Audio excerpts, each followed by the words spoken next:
ఒకటే అన్న, వాళ్ళు పాకిస్తాన్ వాళ్ళు ఇక్కడికి వచ్చి 29 మందిని చంపేసి ఇమీడియట్ గా వెళ్ళిపోయింది. ఏది గోడ దుంకిపోయేది ఏదేమని. అక్కడ ఇండియన్ ఆర్మీ పెద్ద సైన్యం ఉంటది, అక్కడ పాకిస్తాన్ వాళ్ళు ఉంటారు. వాళ్ళు వచ్చేసి 29 మందిని చంపేసి వెళ్ళిపోతున్నా అంటే గోడ దుంకిపోయేదా? గోడ దుంకిపోయేదైతే కాదు కదా. వాడు ఎట్లా తప్పించుకున్నాడు మళ్ళా? ఎట్లా వచ్చి చంపేసి వెళ్ళిపోయిందన్న వాడు? ఎందుకని మన నిఘా వర్గాలు కనిపెట్టలేకపోయాయి ఇంత విచ్చలవిడిగా మన యూనిఫామ్ లో వచ్చి? ఇండియన్ వాళ్ళు ఎవరైనా సపోర్ట్ చేశారంట వాళ్ళకి? అదే ఉంది. ఇంటి దొంగలు ఎవరైనా ఉన్నారంట? ఇంటి దొంగలే ఎవరో ఉన్నారు. సో కావాలని వాడు వేరే కులమా ఏదో అడిగింది, మతం అడిగి చంపడం గీట ఏందంటే ఎవరో చేపించినట్లుంది. మతం అడిగి చంపడం ఏంటంటే ఎవరో చేపించింది. ఇక్కడ మనం ఉన్న వాళ్ళే హస్తం ఉంది. వాడు ఇక్కడికి వచ్చి అంత ధైర్యంగా పాకిస్తాన్ నుంచి వచ్చి ఇక్కడ చంపేసి అంత ఇమ్మీడియట్ గా ఎట్లా వెళ్ళిపోతాడన్న? గోడ దుంకి పోయేదైతే కాదు కదా. ఎట్లా తప్పించుకున్నాడు వాడు?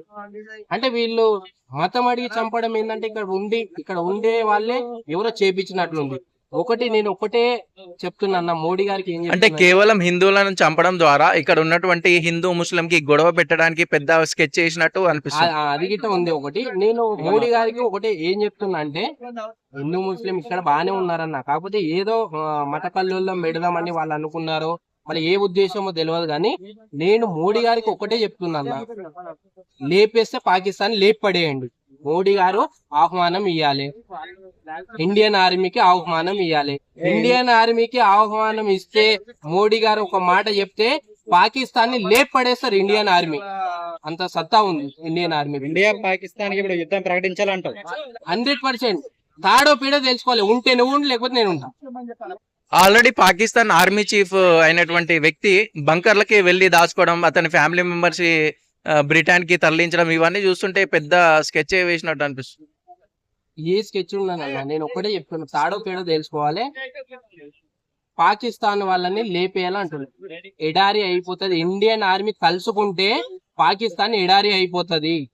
సో తక్షణమే మోడీ గారు ఆహ్వానం ఇవ్వాలి ఇండియన్ ఆర్మీకి. పాకిస్తాన్ ని లేపేయండి అంటే లేపి పడేస్తారు వాళ్ళు. అంత సత్తా ఉంది. ఆల్రెడీ సింధు జలాల్ని కూడా ఆపడం జరిగింది అన్న. ఒక్కటన్నా, సింధు జలాలు ఆపిండ్రు, ట్రైన్లు ఆపిండ్రు, విమానాలు కూడా కాదన్నా. లేపేస్తే పాకిస్తాన్ నే లేపేయండి అంటున్నా. ఆల్రెడీ కాదు, నీళ్లు బంద్ చేస్తే, ట్రైన్ బంద్ చేస్తే వాళ్ళు బతికేటోళ్ళు మళ్ళా బతుకుతూనే ఉంటారు. నేనేమంటున్నా అంటే లేపి పడేయండి పాకిస్తాన్ ని. లొల్లే ఉండదు. ఎన్ని రోజులన్నా ఇది? నువ్వు నన్ను చంపు, నేను నిన్ను చంపుతా. ఎన్ని రోజులన్నా ఈ పాకిస్తాన్ లొల్లి? ఎవరెవరో చనిపోతుంటే మాకు బాధ ఉండదా? గుండెల్లో చేతులు పెట్టుకొని పడుకుంటున్నాం. భయం తోటి బతుకుతున్నాం అన్న. కానీ ఇక్కడ మన అస్సాం ఎమ్మెల్యే పాకిస్తాన్ కి సపోర్ట్ చేస్తూ జై పాకిస్తాన్ అని అనడం, వాడిని నరికేయాలి ముందు. నేను నిజంగా చెప్తాను, దేశద్రోహం చట్టం కింద కూడా అరెస్ట్ చేయడం. ఇట్లాంటి కొడుకులు ఉండే వాళ్ళే, ఇలాంటి ఇంటి దొంగల వల్లే వాళ్ళందరూ కూడా రెచ్చిపోవడం. ఇంటి దొంగల వల్లనే ఇంకా వాళ్ళు రెచ్చిపోతారని. ఇప్పుడు మన హైదరాబాద్ లో కూడా 208 280 మందో అలా పాకిస్తాన్ వాళ్ళు ఉన్నారంట కదా. మరి వాళ్ళ మీద కూడా చర్యలు తీసుకోవాలి. ఆల్రెడీ చర్యలు తీసుకున్నారు మోడీ గారు. తక్షణమే వెళ్ళిపోవాలని చెప్పింది. వెళ్ళిపోవడం ఎందుకు? వాళ్ళని కూడా ఇక్కడ చంపేస్తే అయిపోతుంది. అదే చేయాలి కదా. మన ప్రభుత్వం ఉన్నప్పుడు ఏదో ఒక డిసిజన్, లేకపోతే ఉరి తీయాలి. నడి రోడ్ లో ఉరి తీసి అప్పుడు వీడియోలో వాళ్ళకి పంపిస్తే వాళ్ళకి తెలుస్తుంది మన వాళ్ళని ఇంతమందిని చంపేసారని. తాడో పేడో తెలుసుకోవాల్సిందే. పాకిస్తాన్ నే లేపేయండి అని చెప్తున్నా నేను.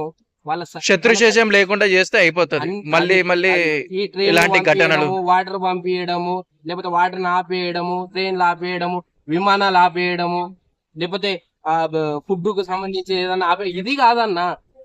తాడో పేడో తెలుసుకోవాలి, లేపి పడేసి పాకిస్తాన్ ని లేపేయండి అంటున్నా నేను. మ్యాప్ లో నుంచి పాకిస్తాన్ లేకుండా చేసేయమంటారు అంతే మరి.